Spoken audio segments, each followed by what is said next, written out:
What is up, Disney nerds? So I just got back from watching Teenage Mutant Ninja Turtles Mutant Mayhem, and I gotta say, I have some thoughts about the movie. There is a lot to talk about with the post-credit scenes. This is gonna be a spoiler review. This movie has been out for a while. I'm just late to watching it. So without further ado, let's jump right into it.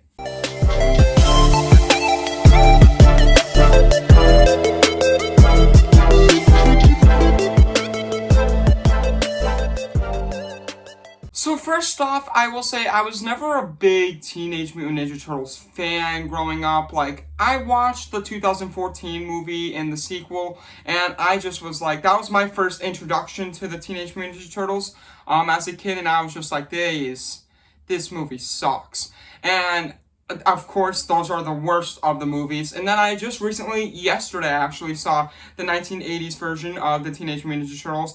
And of course, growing up, I occasionally saw the show on Nickelodeon. And then I saw a few episodes from the 80s show. So, like, I have an understanding of what the Teenage Mutant Ninja Turtles are. And I've read The Last Ronin. I know the whole storylines to a lot of the comics. Just not a ton about, like, as much as what other people know. So going into this movie, I was excited because I will say the animation looked really cool, and it just looked like a really fun time, and I was like, whoa, this looks entirely different from what we're used to when it comes to Teenage Mutant Ninja Turtles content, coming out in, like, movie format. So I was very excited to see it, and I will say I did walk away a little bit underwhelmed when it came to some things, and there's a lot of pros and cons to this movie, but we're going to break that all up, starting off with plot. So for plot, I'm giving it a 7 out of 10. It's a good plot. There's really nothing bad about it. But it's nothing great. Of course, spoilers again. We get to see, the Teenage Mutant Ninja Turtles basically wanting to go out into the real world, which is basically, the classic, that's every single Teenage Mutant Ninja Turtles content ever. They want to be known, and they're teenagers, and that's really cool. And then, of course, what's really cool about this movie is we see all the mutants and how Superfly basically wants to take over, have the mutants take over the whole world, and stuff like that, basically being Magneto of the Teenage Mutant Ninja Turtles thing. Like, that's what I was thinking of when they kept saying, like, we hate mutants, like when the humans would say that. I was like, this is really similar to, like, a Professor X versus Magneto, in my opinion.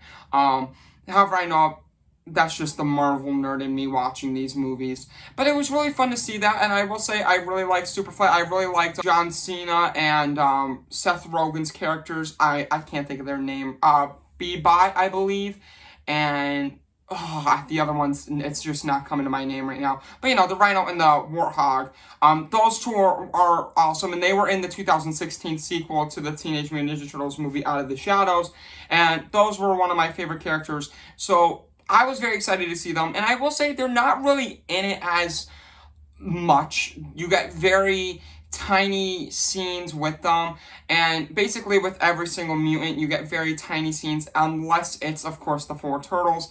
Splinter was very cool in this movie. In my opinion, that was one of my favorite characters because he tries to do, like, a surprise party, which that scene was really cute to me. And I felt bad for Splinter because, like, he was just, like, chilling there, and he just wanted to hang out with his bros, and they ditched him for April O'Neil, and I was like, that kind of sucks, and I felt bad for Splinter. And I will say that was a really cool thing. Splinter was one of my favorite characters. April O'Neil was great in this movie, because in other movies, she's always like this perfect girl who's, like, skinny and, like, the attractive one. Or in this one, she's, like, kind of the opposite. She's, like, the outcast, and she's completely different from what every other interpretation of April O'Neil is. And I honestly thought this was my favorite version of April O'Neil that we've ever gotten, even beating Megan Fox's version.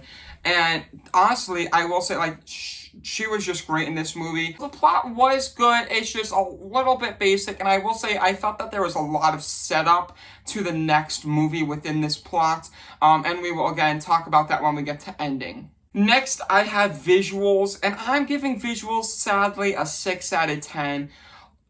This is the main reason why I wanted to see this movie, because I saw the trailer and I was like, whoa, this animation style looks amazing. It looked like a mix of Spider-Man Into the Spider-Verse, with Mitchell's versus the Machines, and I was like, I am all the way down to see this, but I will say, the humans in this movie just look weird to me, and I could not get past that.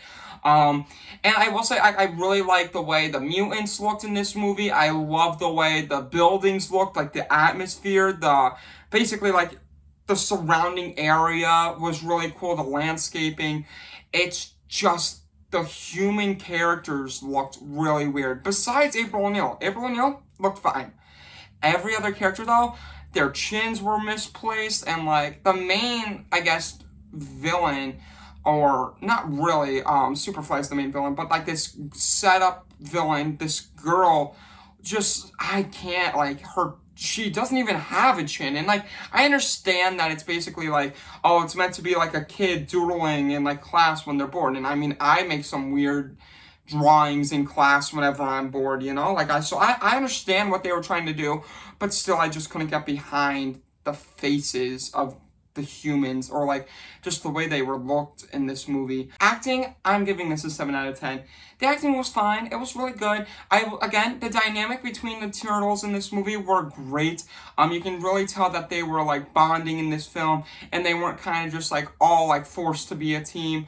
But I will say, again, having the younger cast, like the actual 15-year-old teenagers with playing these Mutant Ninja Turtles, is a pro and a con at the same time, because a pro, you really see that they're bonding within this, and like clearly the behind the scenes work, it's really great, and like you can see that they're teenagers. However, some of the characters, I will say, like Donatello's voice, it was a bit high, so like they made it sound like during the movie they were a lot younger than what they seemed to be, and they were definitely kids, and it's just, I think it's just a big change, because especially seeing the original Teenage Mutant Ninja Turtles like right before this movie, it's very different, because you get definitely more of like, they're meant to be teenagers, but definitely in the 1980s one, you can tell like they're like 25-year-olds or almost 30, and then in this one, they're like 15,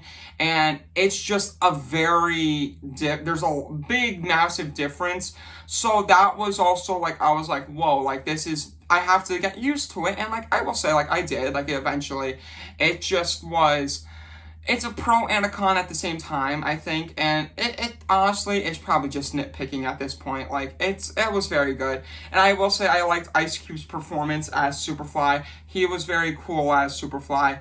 I would have liked to seen more Seth Rogen and John Cena. I will say Paul Rudd's character, Michael, or whatever his name was great in my opinion. I laughed every time his character was on scene. Jackie Chan as Splinter, probably the best character within this movie. I will say Splinter, whenever he was on screen, he was my favorite character. Splinter, hands down, is the best character, most underrated character in the Teenage Mutant Ninja Turtles universe, and he was the best character in this movie for me. I really love Splinter's character. April O'Neil was great in this movie as well.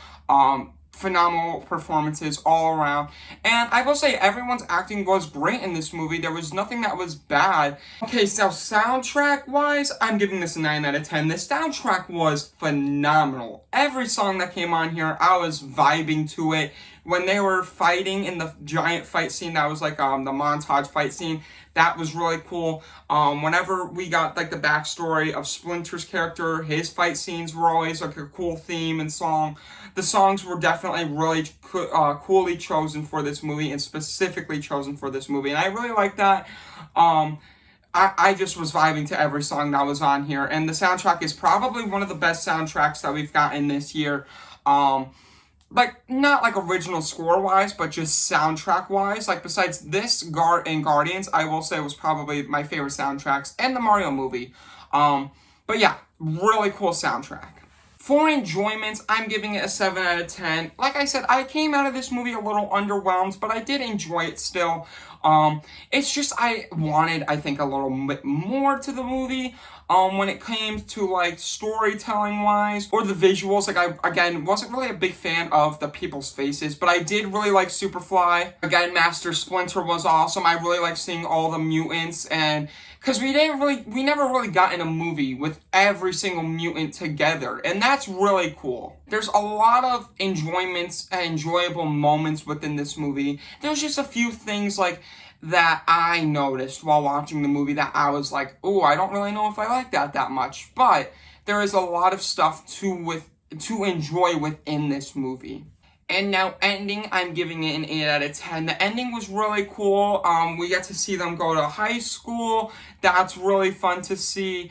And they're just like, they finally get accepted by the people. And that's something that we always wanted to see. And I will say this movie definitely gave us that, where they are accepted by the people. Because even in Teenage Mutant Ninja Turtles Out of the Shadows, I still felt like they weren't really accepted by the people that much. Where in this one, they are, and they actually get to go out of the sewers and go to high school and go to prom and stuff. So that's really fun, and that's in the post-credit scene. We get to see them all go to prom. And what's really cool is we get to see we get to see that girl with like the no chin finally say, oh, bring in Shredder, and we get to see Shredder's silhouette. I lost my cool. I was like, yo, that is crazy. Because I honestly, while watching this movie, I forgot Shredder even existed. I was like, because Shredder is usually the main villain, I would say, of every first Teenage Mutant Ninja Turtles movie. So for me, forgetting that Shredder even existed, I will say they did the villain very well with Superfly. But it definitely felt like a lot of setup to the next movie. Because I will say, just having the mutants all together, they just felt like, oh, the Mutant Ninja Turtles had to meet these mutants in order for them to live in the sewer. And then they can all like bond so that they can fight Shredder. And I'm sure that they're making a sequel to this, and it's going to be all the mutants versus like Shredder or something, because that's definitely what it seemed like it was heading down towards. But I will say the ending was very cool. Seeing Shredder, seeing them go to high school, it felt very heartwarming. Now overall, I'm gonna give this movie a 73 out of 100. Now, my opinions do change all the time. I will say, after watching Barbie a second time, I posted my review for after watching it a first time, and it was very high. Second time, I lowered it drastically. Haunted Mansion, after watching it a second time, it went up a little bit compared to what I did for my review. So after watching this one, maybe for a second time, I may either appreciate it more or less. We'll see. But as of right now, it's a 73 out of 100. That is a high 7 out of 10. So it honestly could be an 8 out of 10 at any moment. Like I said, this movie is very good. It is very fun. It's a fun watch. It's definitely a movie for families, for kids to get into. It definitely feels like it's a kids movie. I will say that. And there's nothing wrong with that. I really like a good kids movie, and it's what it's for. I understand with that. But personally, I think I like the 1980s movie just a little bit more. Maybe I think I gave that one a 76 out of 100. So what I'm saying is this movie's just a tiny bit lower than that movie. At any moment they could easily flip, but this movie's very good. I would recommend it. It's fun. If you're a Teenage Mutant Ninja Turtles fan growing up, you're going to love this movie. I'm not the biggest fan, again, so that's why I don't think I could really love it as much as other people. And I know a lot of people that I've said oh, I didn't really care for it as much. When I told people that I gave it a 7 out of 10, they told me that I'm crazy. So I understand. Maybe I'll watch it again, see how it is. I'm gonna try to watch every single Teenage Mutant Ninja Turtles movie before I rewatch it again. And then maybe my opinion will change. But as of right now, 73 out of 100, and I feel like that's a good score to give this movie. It's nothing amazing, but it's nothing terrible. It's definitely a good movie, and it feels like a very good summer film. Alright, thank you so much for watching today's video. Let me know what you guys thought of Teenage Mutant Ninja Turtles Mutant Mayhem. Let me know in the comments below. With that being said, thank you so much for watching today's video. Yeah, teaser it out. Peace.